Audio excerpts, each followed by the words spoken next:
नमस्ते बच्चों। अगर आप भी बिहार बोर्ड की परीक्षा की तैयारी कर रहे हैं और मैट्रिक बोर्ड की परीक्षा में आप 80% प्लस मार्क्स चाहते हैं तो इस वीडियो को अंत तक जरूर देखें। यह बिहार बोर्ड की पिछली परीक्षाओं में पूछे गए प्रश्नों के सीरीज हैं। इसमें इस कड़ी में आज आपको हम 2013 एनुअल एग्जामिनेशन साइंस के प्रश्नों से रूबरू करा रहे हैं। ये प्रश्न परीक्षा में बार बार पूछे जाते हैं और इस बार भी पूछे जा सकते हैं। आइए हम आपको इन प्रश्नों का विस्तार से हल बताएं ताकि आपको याद हो जाए। इसी कड़ी में आज का पहला सवाल है कि संगमरमर का रासायनिक सूत्र क्या होता है। तो आप जानिए कि संगमरमर का रासायनिक नाम होता है कैल्शियम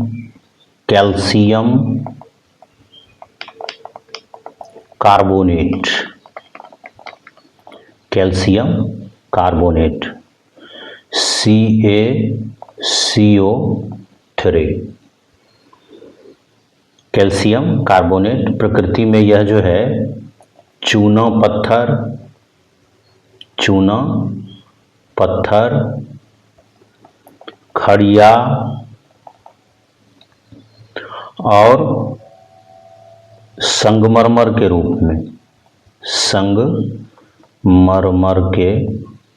रूप में पाया जाता है। यह एक अकार्बनिक रसायन है। अब ये अकार्बनिक रासायनिक यौगिक का नाम कैल्शियम कार्बोनेट है और इसका रासायनिक सूत्र होता है CaCO3। तो आंसर हो गया ए। दूसरा सवाल COOH अभिक्रियाशील मूलक को क्या कहते हैं। देखिए, अभिक्रियाशील मूलक से कोई न कोई प्रश्न हर बार रहता है। तो जो बुक में 5-7 अभिक्रियाशील मूलक दिया हुआ है आप उसको याद कर लें तो काफ़ी बेनिफिशियल होगा। ये कार्बोक्सिल अम्ल का समूह है COOH। ये अभिक्रियाशील मूलक किसका है तो कार्बोक्सिलिक अम्ल का। तो आप देख पा रहे हैं सीधी सी बात है कि इसमें अम्ल आ रहा है तो इसका आंसर हो जाएगा सी। और इसका यदि कोई आप उदाहरण लेना चाहते हैं तो एसिटिक अम्ल जो है, एसिटिक अम्ल जिसको सिरिका कहते हैं, सिरिका, ये इसका एक सटीक उदाहरण है एसिटिक अम्ल कार्बोक्सिलिक समूह का। अब देखिए सवाल है कि प्रकाश संश्लेषण क्रिया में ऑक्सीजन कहाँ से बाहर निकलता है। जल से, कार्बन डाइऑक्साइड से, ग्लूकोज से या डिक्टियोजोम से। तो आप देखिए प्रकाश संश्लेषण की क्रिया के दौरान सूर्य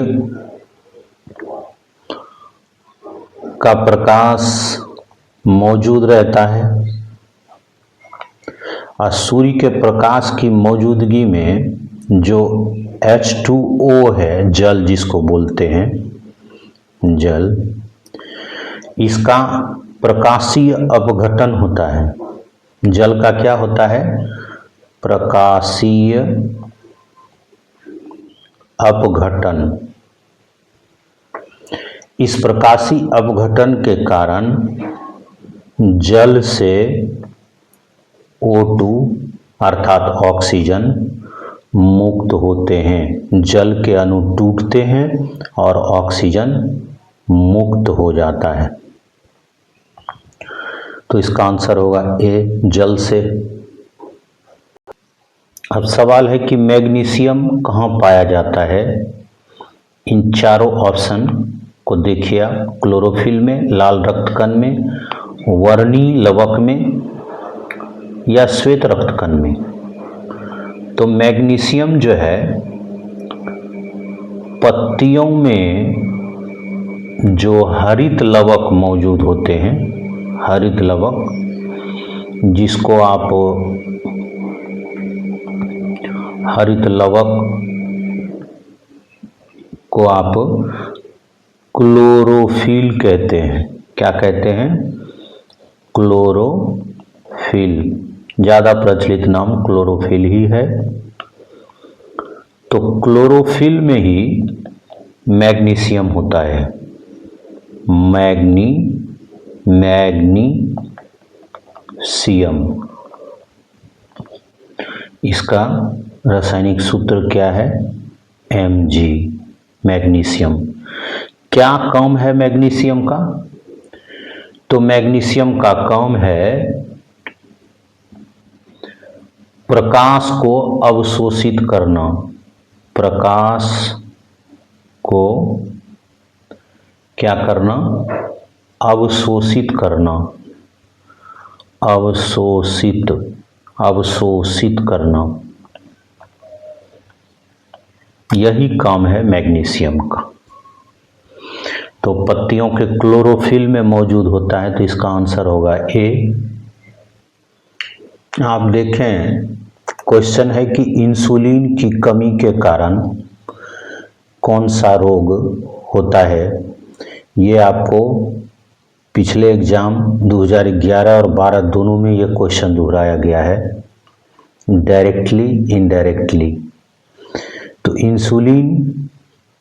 इंसुलिन जो है ये एक प्रकार का हार्मोन है।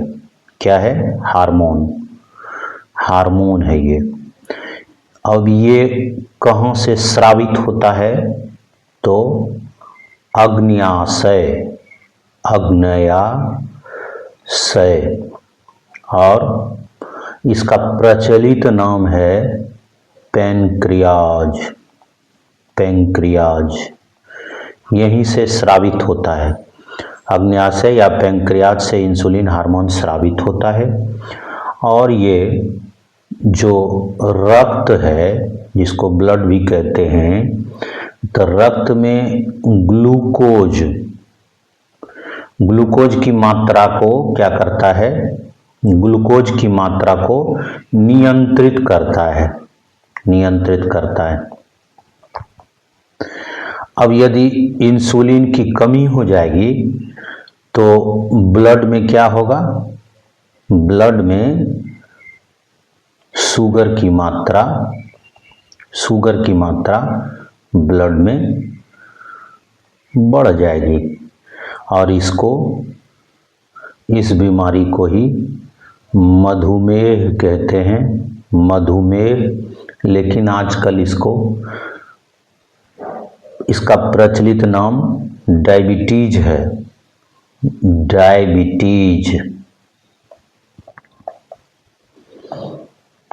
तो कौन सा रोग हुआ? मधुमेह रोग हो जाएगा इंसुलिन की कमी के कारण। आप देखिए, प्रश्न आपको,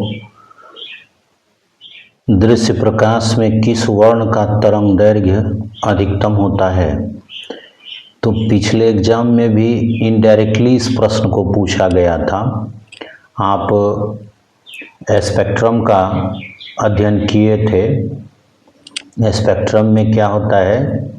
इस तरह से नीचे से भीव जी और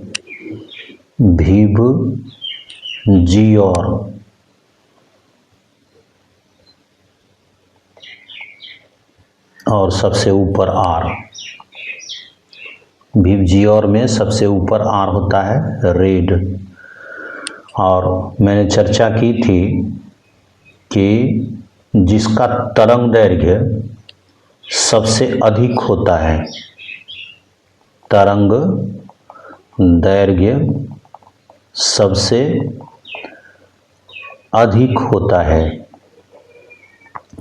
वो आधार की ओर कम मुड़ते हैं।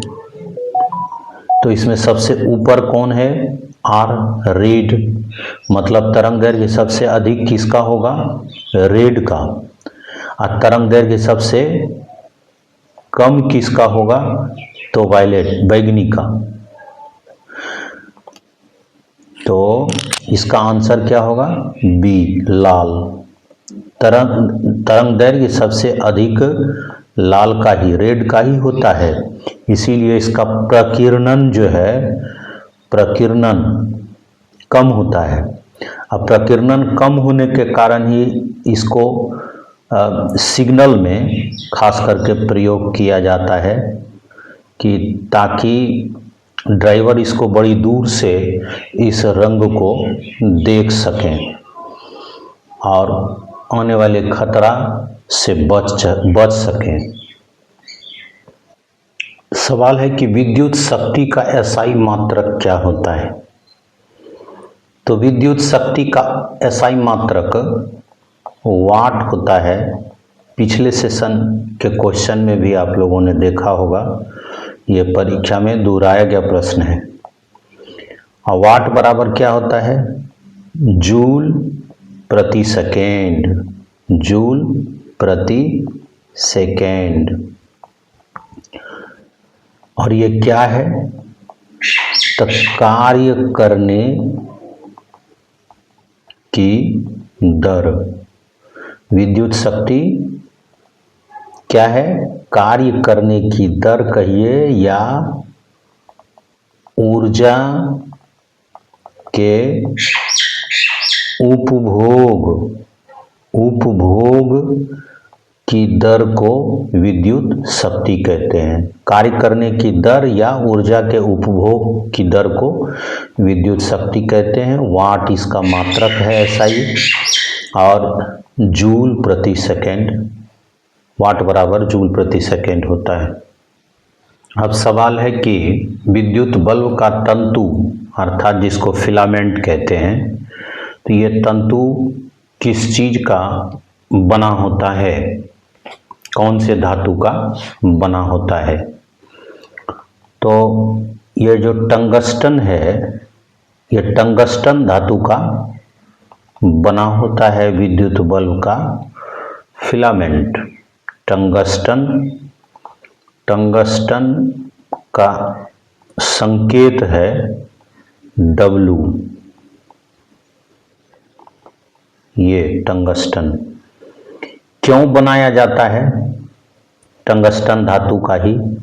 तो इसका जो गलनांक है, गलनांक, वो अत्यधिक उच्च होता है, अत्यधिक उच्च होता है। कितना? तो लगभग 3422 डिग्री सेल्सियस पर जाकर ये गलते हैं टंगस्टन धातु। और क्या? यह उच्च ताप पर भी पिघलता या ऑक्सीकृत नहीं होता है। ऊंचे ताप पर भी यह, ऊंचे ताप पर भी पिघलता नहीं है,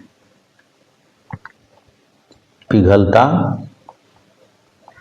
नहीं है, या ऑक्सीकृत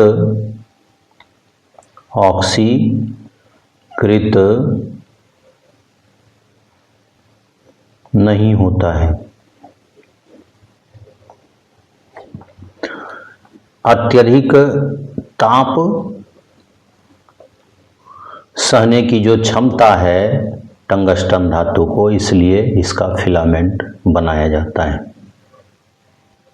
अब आप देखिए, आपके सामने प्रश्न एक बार फिर से दोहराया गया, पिछली परीक्षा में भी पूछा गया प्रश्न है ये। नाभिकीय ऊर्जा प्राप्त करने हेतु आवश्यक है। क्या आवश्यक है? तो हीलियम, क्रोमियम, यूरेनियम, एल्युमिनियम। तो आप लोगों ने पहले भी पढ़ा है यूरेनियम, यूरेनियम और थोरियम, थोरियम।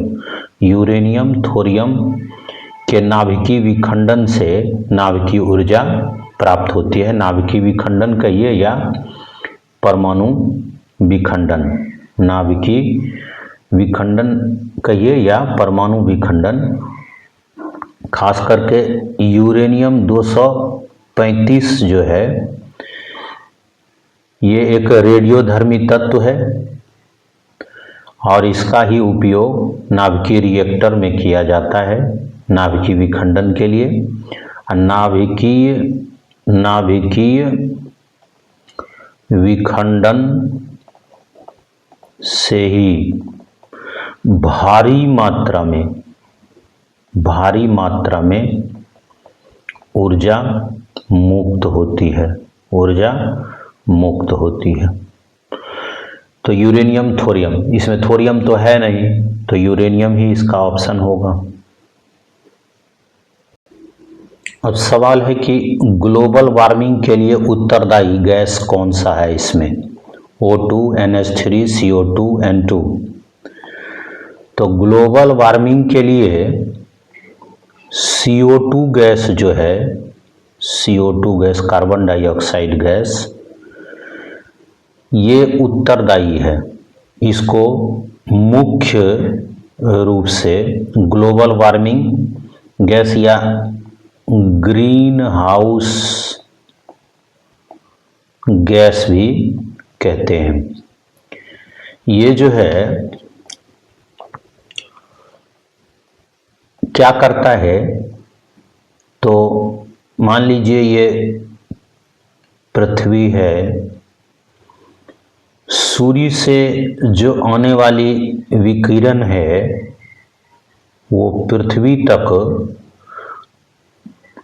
वायुमंडल में CO2 गैस है, ये पृथ्वी तक तो आने देता है। CO2 गैस सूर्य से आने वाली जो विकिरण है उसको पृथ्वी तक आने देती है CO2। लेकिन जब ये पृथ्वी से टकराकर वायुमंडल में पुनः लौटने लगती है विकिरणें, तो इसमें एक मूल चीज है क्या, अवरक्त किरण,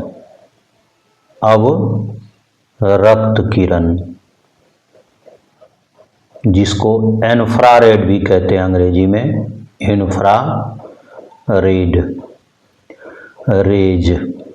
रेज। ये अवरक्त किरण को ये लौटने ही नहीं देता। तो परिणाम स्वरूप क्या होता है, ये जो वायुमंडल देख रहे हैं आप, ये जो पूरे वायुमंडल है, ये वायुमंडल का तापमान बढ़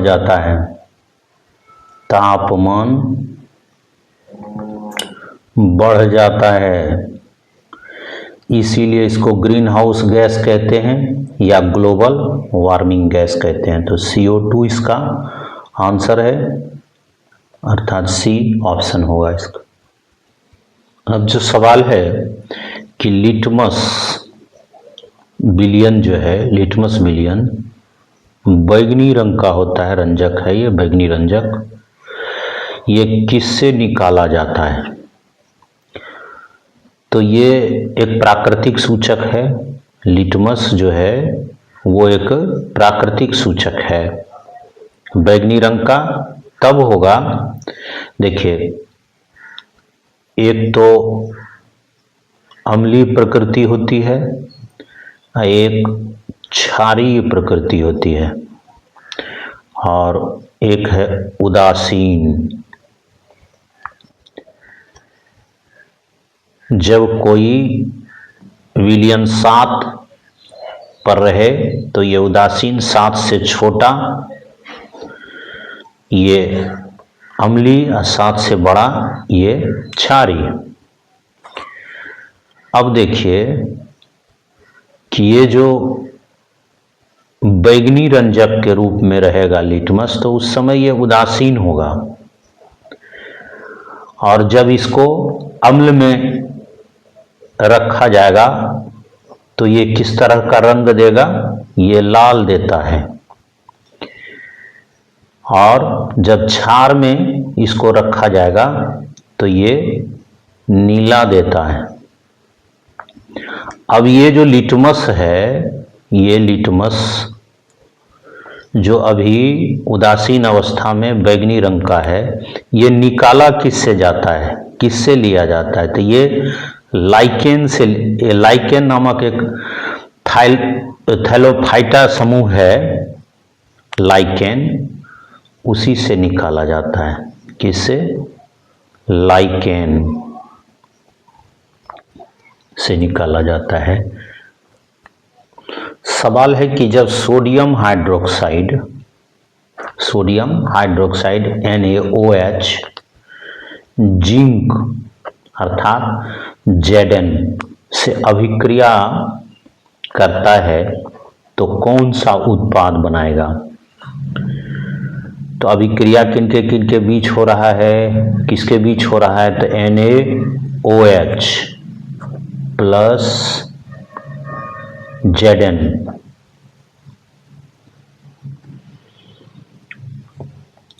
ये जब आप देखेंगे इसके बीच जब अभिक्रिया होगी तो NaOH सोडियम हाइड्रोक्साइड के 2 अणु लिए जाते हैं, तब Zn से यह अभिक्रिया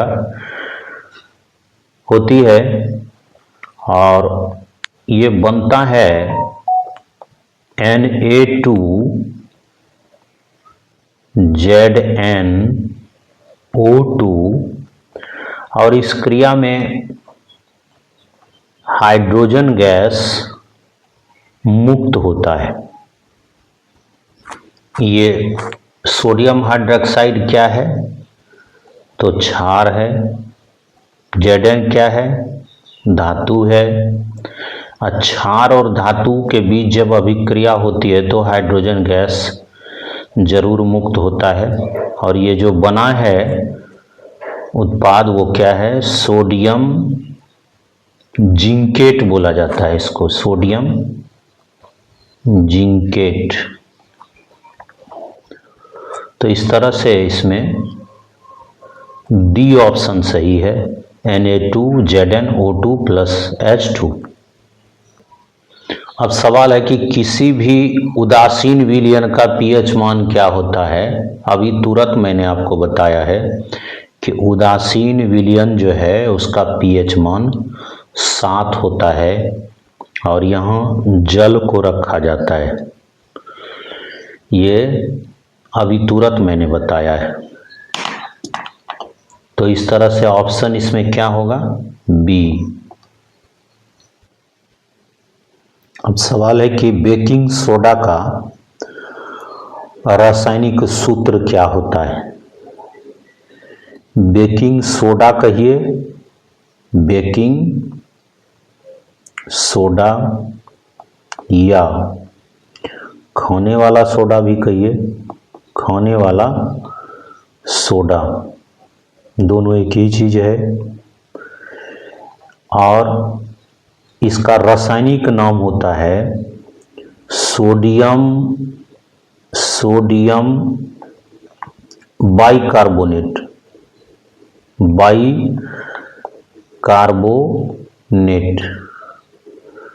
और सूत्र है इसका NaHCO3।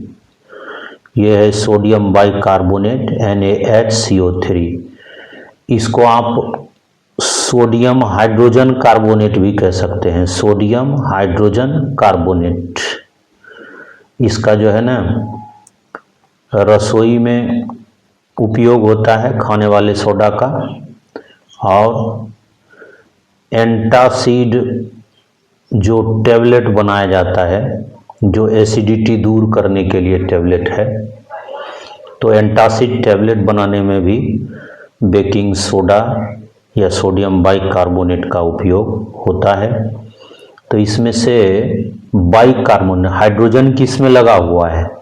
तो यहाँ इसमें लगा हुआ है NaHCO3, सोडियम हाइड्रोजन कार्बोनेट कहिए या सोडियम बाइकार्बोनेट कहिए, यही है बेकिंग सोडा। अब सवाल है कि एक्वारेजिया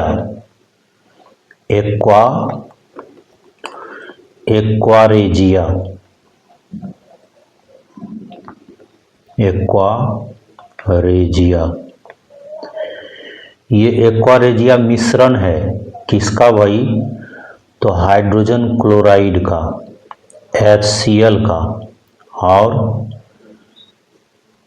HNO3, अर्थात इसको बोलते हैं नाइट्रिक अम्ल।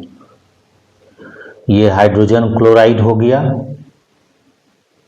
या हाइड्रोक्लोरिक अम्ल बोलिए, हाइड्रोक्लोरिक अम्ल, और इसको नाइट्रिक अम्ल कहिए, नाइट्रिक अम्ल। अब आप देखिए इसी से मिलकर बनता है एक्वारेजिया। इसका प्रचलित नाम है अम्लराज, अम्लराज। और सबसे बड़ी बात क्या है कि इसका उपयोग प्रायः ही सोना का काम करने वाला जो आपराधिक किस्म के लोग होते हैं वो इसी अम्लराज में सोना और प्लेटिनम को भी घुला लेते हैं। अम्लराज में सोना और प्लेटिनम घुल जाता है और बाद में ड्राई करके फिर से सोना ये आपराधिक किस्म के लोग निकाल लेते हैं। अब देखिए तो इसमें पूछा गया है आपको कि अनुपात क्या होता है। तो इसमें 3:1 होता है। 3 हाइड्रोक्लोरिक अम्ल होते हैं और 1 नाइट्रिक अम्ल होते हैं। तो इसका ए आंसर होगा। अब जो आपके सामने सवाल है कि द्विखंडन होता है, किसमें द्विखंडन होता है? अमीबा में, पैरामीशियम में, लिस्मेनिया में या इनमें से सभी में। तो आप पहले भी पढ़ चुके हैं, 2012 में भी यह क्वेश्चन दोहराया गया है कि द्विखंडन जो है यह एक लैंगिक जनन की एक प्रक्रिया है। इसमें क्या होता है, एक कोशिकीय जीव 2 हिस्सों में बट जाता है, 2 हिस्सों में बट जाता है और 2 नए जीव, स्वतंत्र जीव के रूप में कार्य करने लगता है। तो इसमें हम चित्र में भी दिखाए थे आपको, अमीबा, पैरामीशियम, लिस्मेनिया सभी में द्विखंडन होता है। इसलिए इसका आंसर क्या होगा? इनमें से सभी। और हाइड्रा के बारे में हम बताए थे, हाइड्रा के बारे में, इसमें अलैंगिक जनन होता है, अलैंगिक जनन, और मुकुलन, बडिंग जो है, इसमें बडिंग होता है हाइड्रा में। अब सवाल है कि फूल में नर प्रजनन अंग कौन सा होता है इसमें? देखिए 2012 में भी ये क्वेश्चन पूछा गया है, मैंने आपको चित्र के माध्यम से समझाया था। अब देखिए फूल में नर प्रजनन अंग जो है वो पुंकेसर होता है। आप इस चित्र में देख पा रहे हैं, एक वर्तिका का चित्र है ये पीला वाला हिस्सा आप देख पा रहे हैं, ये पूरा वर्तिका है। और इसमें आप ये रेड वाला हिस्सा देखिए, ये रेड वाला जो हिस्सा है यही है पुंकेसर, और इसका ये वर्तिकाग्र वाले हिस्से पर परागकण मौजूद है। यह परागकण पुंकेसर के माध्यम से ऐसे करके चला जाता है। ये अंडाशय है या अंडप, ये अंडाशय है। अब इस अंडाशय में ही देखिए, अंडाशय को स्त्री केसर कहा जाता है और ये वर्तिकाग्र को भी स्त्री केसर कहा जाता है, लेकिन ये पूरा जो वर्तिका है इसको पुंकेसर कहा जाता है। तो अब आप समझ गए कि ये पुंकेसर है, ये नर जनन अंग, और जो स्त्री केसर है वो मादा जनन अंग है, जैसे अंडप हुआ। इसमें बाकी के ऑप्शन में जो अंडप, वर्तिकाग्र, वर्तिका दिए हुए हैं ये स्त्री केसर है, अर्थात स्त्री जनन अंग है। मात्र पुंकेसर ही इसमें नर जनन अंग है। आपके सामने प्रश्न है कि अंडाणु निषेचित होता है कहाँ? तो देखिए, अंडाणु फैलोपियन नलिका जो है, फैलोपियन ट्यूब भी बोला जाता है इसको, इसी में निषेचित होता है। क्या होता है कि मानव के मादा जनन तंत्र में अंडाशय से मुक्त होता है क्या? अंडाशय से अंडाणु, अंडाशय से अंडाणु मुक्त हुआ, और पुरुष जनन तंत्र से शुक्राणु, शुक्राणु। तो ये अंडाणु और शुक्राणु का मिलन होता है फैलोपियन ट्यूब में ही। कहाँ? Fallopian tube,